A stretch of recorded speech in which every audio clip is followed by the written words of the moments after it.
Welcome back, ladies and gentlemen. Today we're going to talk about the next part of the minerals and rocks topic. This is going to be about igneous rocks. And if we take a look at our background here, we can see that this is where igneous rocks are essentially going to come from. Volcanoes, all right? And now, they're not the only place, but this is one of the most common.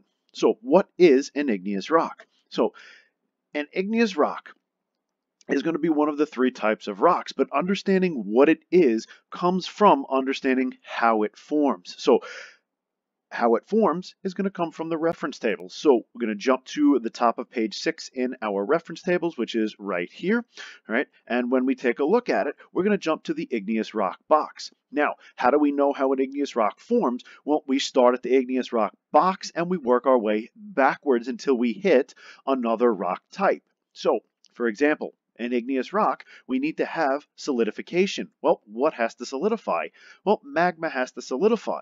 How do you get magma? You take some sort of rock and you melt it. Now, some of you have heard of another word we kind of use interchangeably for magma. Now, it's not really used interchangeably because it's not the same thing, right? That other word is lava, all right? Most of us have heard of magma, but lava is also a type of molten or melted material that will solidify to become an igneous rock. So, if you take a metamorphic rock, melt it, it's going to become magma or lava, will solidify to become igneous. If you take an igneous rock, melt it to make magma or lava, solidify it, becomes igneous. If you take a sedimentary rock, you will melt it, it'll become magma or lava, solidify to get that igneous rock. So, in order to get an igneous rock, you have to have melting and solidification, with that magma being the in-between, kind of like sediments were to the sedimentary rock.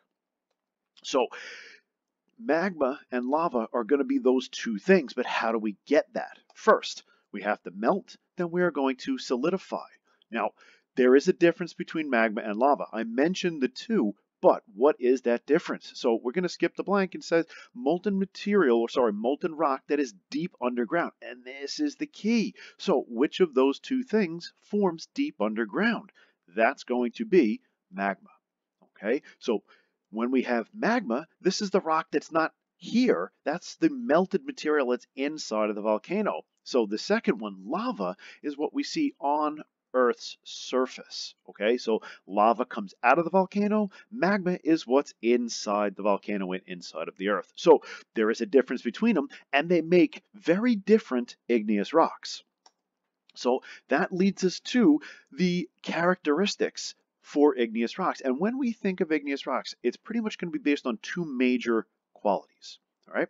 The first one is going to be texture. So when we think of the texture of something, most of us, what comes to mind is how something feels. Not the case with igneous rocks. Texture is going to be how large the crystals are. Now, remember, igneous rocks are going to be made up of mineral crystals. When you take another rock, any other rock type, and melt it, it's now a liquid. So it's not a rock. But as that as the magma or lava cools, crystals are going to grow as that material cools to form the rock. So texture is going to refer to that. And again, I'm just going to jump back to the reference tables, but now I'm going to go to the bottom of page 6. And if we take a look here on the right side, we have texture. So our 4 different textures, right, is actually 5 textures, or 4 and kind of a subtexture, right? We have glassy, we have fine, we have coarse, and we have very coarse. And what this describes, I'm just going to jump to the crystal size, which is right next to it, is the size of the crystals. So if you have a glassy rock, it's non-crystalline. So essentially it's going to look like a piece of glass. If you have a fine textured rock, fine means small, right? So if something is small, it's less than 1 millimeter. Then we have coarse igneous rocks. This is where the crystals are going to be from 1 to 10 millimeters. And then you have very coarse. And very coarse pretty much means big, all right? These are going to be big in size, right? 10 millimeters or larger. Then we have subtextures, which is non-vesicular, you can see on top and bottom, and vesicular here in the middle. And it says gas pockets here. We'll talk about them in one moment. So what does this mean? All right. Igneous rocks are going to form crystals based on how they cool. Okay, so if we have small crystals, right? So if we are glassy, which are no crystals, or fine, which are small crystals, right? These two, what we actually have here, right? Why would these crystals be small? Well, I always like to refer to it as a house. If you're watching a house being built and you see that the house is going to be small, is that house going to be built fast or slow? Oh, small house, it's going to be built fast. Right? So the smaller the crystals, the faster they are going to grow. So igneous rocks that have small crystals are going to cool fast. Now, think about it. Magma or lava. Which one of those two would cool faster?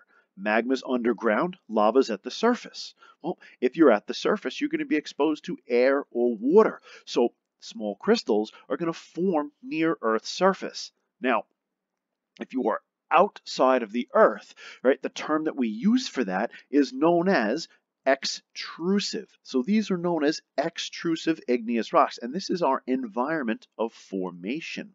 Okay, so extrusive means outside of. Think of it, if you want to leave a building or leave the classroom, you're going to head towards the exit. Okay, so jumping back to the reference tables, right, we have small, all right, the fine-grained and the glassy non-crystalline, right? If we go straight over, we have extrusive. And what I actually want you to do here, take your reference tables if you have them in front of you and draw a line right across there. All right, make sure that you can read diabase, but I want you to split this into the extrusive and what's going to be the intrusive ones. Okay, so fine and glassy, these are going to be your extrusive ones right over here, and notice this says volcanic. All right, so this is going to be lava, right? These are known as lava rocks, all the ones on the top here, right? Now, not all rocks are going to be extrusive. Let's take a look at what two of them look like. So here we have rhyolite on the left and basalt on the right.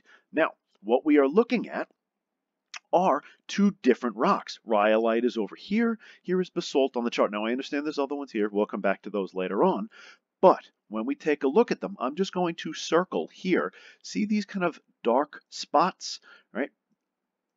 What those dark spots are, those are the individual crystals. Now, the way that I always like to describe these when you're identifying them, if you have a fine crystalled rock, right, you're going to take the tip of your pen or pencil and place it over the crystals that you can easily see. And see how the tip of my pointer, which is about the size of the tip of your pen in this case, covers up those crystals? That's how we know that that is fine in size. So over here back on the reference tables where it says fine or small, I'm just going to write pen tip. All right? Because when we look at these, if the size is smaller than the tip of your pen, it's going to be fine. Now, ask yourself, does this look like glass? No, it should be pretty obvious. All right, so this is not glassy or non-crystalline. These have to be fine. Now, all the rest of this kind of grayish color, right, those are the other minerals that are in the rock. If we jump over to this, see how here now we have a very dark rock, but then we have these lighter colored specks in it. And again, notice that these lighter colored specks are all smaller than the tip of my pen. All right, that's why this is basalt. Mostly this color, right? A little bit of that color. Rhyolite, mostly this color, little bit of this. Biggest difference between the two is color, which we'll talk about in a moment. So, if we are not extrusive, we have to be the opposite. So now, if this rock has large visible crystals, meaning you could easily see them, right? These have to cool very slowly. So again, let's go back to the house analogy. If you ever see a house being built and it looks like a mansion, mansion's a really big house. Are really big houses going to be able to be built fast? No, they get built very, very, very slowly. So bigger crystals are going to form slowly. Now, again, the top part of the reference tables showed the extrusive rocks, and these were volcanic and made of lava. So now, the bottom ones that are going to cool deep underground, right, these are going to be intrusive. Now, why do underground rocks form more slowly? Well, if you picture the Earth as a giant blanket, magma is not exposed to air or water when it's underground. It's wrapped in other rocks, keeping it warm, so it's going to cool slowly. So these are intrusive. So now here's two pictures of two opposite intrusive rocks. This is granite over here on your left and gabbro on your right. Granite and gabbro. What's the biggest thing that you see? Well, here are those crystals now. Now, see these like kind of darker spots here? These are the crystals, and this is just some of them. But if I put my pen next to it, see how my pen is smaller than most of those crystals? That's 1 to 10 millimeters, easily seen. Now, it's not as easy to see over here, but I always like to kind of point out this one there, and if I put my pen or your pencil over that, you could still see the crystal underneath, so that's coarse. Now, what's the difference between coarse and very coarse? Well, 10 millimeters or larger. What do you have on you that's 10 millimeters or larger?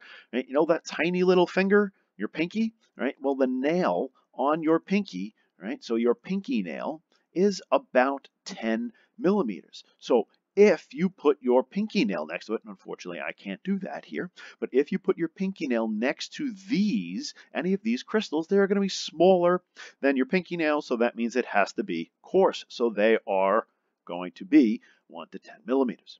All right? Now, obvious difference, granite is mostly light in color. We see grays and tans with a little bit of black. Gabbro is mostly dark with just a little speckle of light. Now, those are the four major types of textures, but there's a secondary subtexture, okay? And this can only be with extrusive rocks. So this is where the magma and lava cools, so it's lava, not magma, I apologize, all right, cools when gases are escaping through it, and it leaves air pockets or vesicles, meaning holes in the rock. These are known as vesicular. So here are two examples, pumice and scoria. So I'm just going to jump to the reference tables and notice you have this subtexture here that can only be on the glassy or fine. Not all glassy ones are vesicular though, and not all fine ones are vesicular. So here's scoria and here's pumice, and you could clearly see in this the different holes that make up the rock. Now, ask yourself, what is the most obvious difference between the two? If you said color, you're correct. So color is a big difference, and this is where we're going to skip this part and we're going to jump to the second thing, which is composition. Now, what does composition mean? Well, composition refers to the minerals that are actually in the rock. And since we have already looked at our mineral chart, we should be familiar with the minerals. Now, are we experts with them? Nah, probably not experts, but we should know them well enough. Nice part about igneous rocks, we don't have to be able to identify the exact minerals, but we do need to be able to identify them in a much simpler way.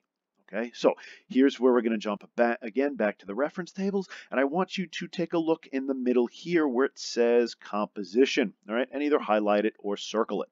Because we have two major compositions. We have felsic over here on the left side of the chart. Notice the chart kind of has these dashed lines that separate left, right, and then the center.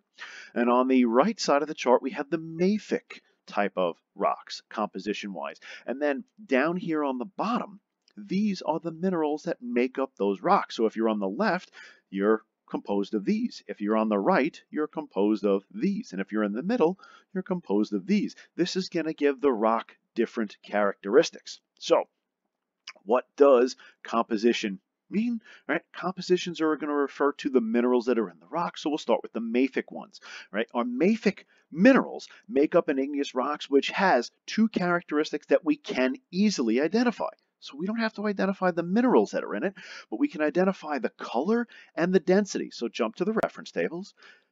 Composition, mafic is on the right. So what is the density of mafic rocks? Higher. What is the color? Darker. And if we take a look, the darker rocks are going to be made up of greens and blacks with a little bit of white and gray. So mostly dark in color and a little bit of light in color. So mafic is going to be dark and have a greater density. Then we jump to the other side of the chart. So this is where we have the felsic rocks. So our felsic minerals are going to make up an igneous rock where we have what type of color and what type of density. So jump back, composition now here, jump over to the left, we see felsic. So what type of density do we have? We have a lower density, and we have a lighter color. Why is the color lighter? Well, the minerals that make it up, we have potassium feldspar, which is white to pink, quartz, white to clear, plagioclase, which is white to gray. We have just a little bit of black amphibole and biotite, so mostly light in color with a little bit of dark speckles. Okay, so these are light in color and low in density. All right. Now, there is one rock that does not follow this rule. That rock is obsidian. Why does obsidian not follow this rule? Right? It's actually considered a light colored rock, but it looks dark in color, and that's because of how it forms. It is volcanic glass. When lava is blown out of the top of the volcano, it cools very, very quickly. The volcano is also erupting. Soot, ash, all of that black stuff that essentially comes out of the top of the volcano, and that gets caught within the rock itself as it's cooling, and that gives it that dark color. And if we look at obsidian, obsidian is over here on the left side of the chart, on the left side, so it is considered felsic, lower density and light in color, but it says it usually appears black, and that's because of all the impurities in it, all that extra crap that essentially gets caught up as that volcano is erupting.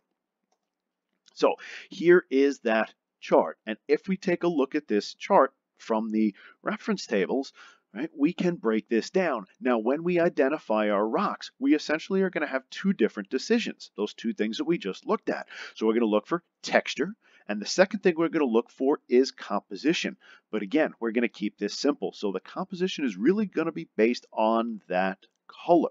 So when we identify it, two things we're going to look for is the texture and that environment, the formation, what goes together, and the color. And then we section off our reference tables to figure out our igneous rock. And it's actually a lot simpler than it seems. I know this chart looks really kind of scary, but it's not. And here's how you do this. Okay, so let's say that you look at the rock, right? You know what? Let's go and look at an example. So let's jump back to the notes, and I'm going to go up and I skip these rocks before, right? So let's start with this first one over here. When we look at this first rock, let's go with texture first. So all these kind of dark spots are easy to see. So if I put my pen next to them, right, you could see that the pen tip is going to be smaller than these mineral crystals. What that means is that, I'm going to jump to the reference tables. We don't have a glassy rock. Right? Fine means that it's smaller than the tip of our pen. It's not. But do you think it's bigger than your pinky nail? No. So that means this rock is most likely going to be coarse. So what we would do is we would cover up that, right? And we would cover up this.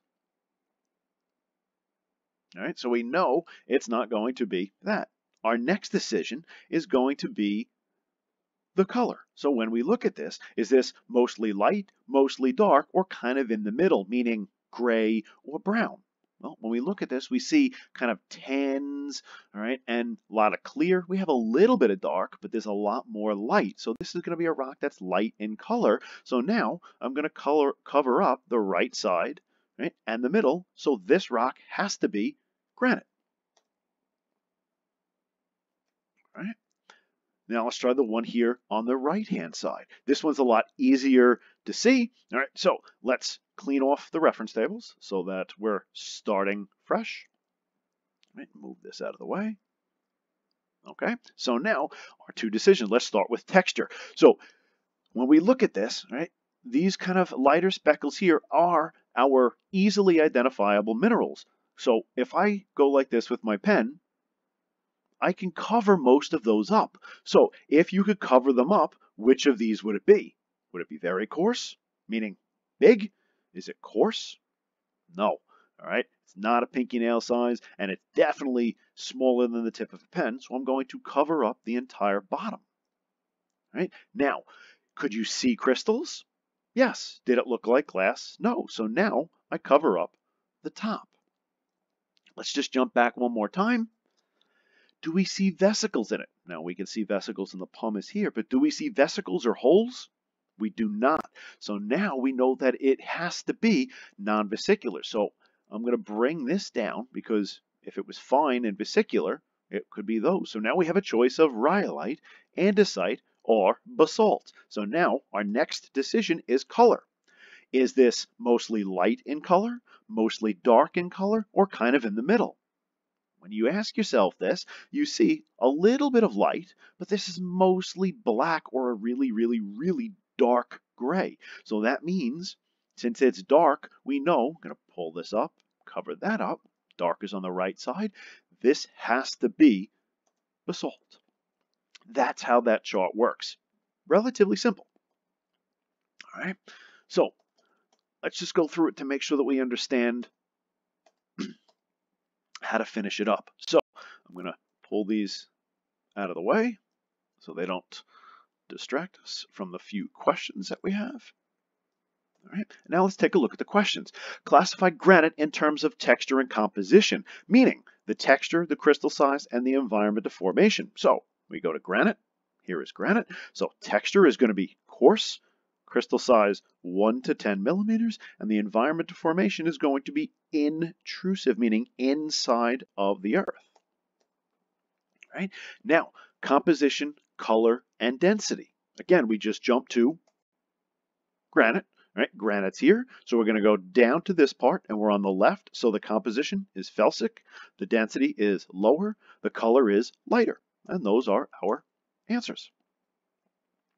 Number 2, list the minerals found in granite. All right, and we're not going to worry about the most to least, but list the minerals that are found in granite. So the minerals found in granite, jump to the chart, here's granite, go straight down, right? All of these minerals are found in granite. If there's the pattern in it, there is that mineral. So we have potassium feldspar, quartz, plagioclase feldspar. Even though the name's over here, the pattern extends this way. Same thing with biotite and amphibole.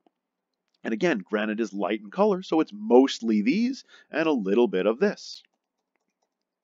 So those are our minerals found in granite. Okay, we're going to do the same thing with obsidian. What is the texture of obsidian? What is the crystal size of obsidian? What is the environment of formation? Again, obsidian. So we're going to jump up. Here is obsidian. So the texture of obsidian is glassy. The crystal size. There are no crystals because it is made of glass. The environment of formation is extrusive. Why is it all that? Because it's all on the top part of the chart. Now, this is the tricky part. Composition. All right. Now, I understand some of you are going to be a little bit confused with this, but when thinking of these, you have to go with the side that it's on and what you see, because that's what the question is really going to ask. Meaning, what is the composition? Well, obsidian usually appears black. Composition is still going to be felsic. The density is going to be lower, and this is the tricky part. What is the color? Lighter, right? Nope. Usually appears black. So when we see obsidian, it's dark or black in color. Why? Because of all those impurities. Remember, as the volcano erupts, all of that ash, soot, the cloud, that black cloud coming out of the volcano gets caught within the rock. Last two questions, they go together. So now let's take a look at basalt, because that was the other rock that we saw. Texture, crystal size, environment, the formation. We should be getting the hang of this now. Here is basalt, right there. And so here is basalt, right? The texture, fine. The crystal size, less than 1 millimeter, and the environment, the formation, straight over. This is an extrusive rock. Okay, composition, color, and density. You remember what it was? Composition?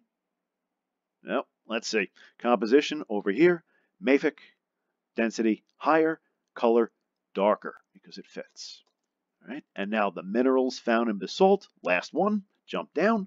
Basalt is on this side, so shoot right down there. And these are the minerals that are in basalt. We have plagioclase feldspar, pyroxene, olivine, amphibole, and biotite. So when we see basalt, just like that sample of basalt I showed you a couple slides earlier, really, really dark in color, little bit of light specks, mostly dark. Okay, so we have plagioclase, we have pyroxene, we have biotite, we have olivine, and finally amphibole are our major minerals that are found in basalt. Now, the minerals can change, giving the rocks a slightly different color, and in class I will show you those different colors, the different versions of the rock, but that's where we stick to the basic part, light color, dark color, and we don't worry about the exact color. All right, and the last thing I want to add, we didn't go over any of these, but if you're here in the middle, right, these are known as intermediate. Right? I understand my handwriting's terrible, right? Intermediate means middle. So they're not dark, they're not light, they're not high density, they're not low density, right? And they're in the middle. So what we can have here is kind of gray in color, brown in color, or even picture a handful of salt and a handful of pepper. And if you mix them together, even mix of light and dark. Okay, so with that, we have finished the igneous rocks. Again, if you have any questions, reach out to me on Teams or send me a message and I will clarify any questions that you have.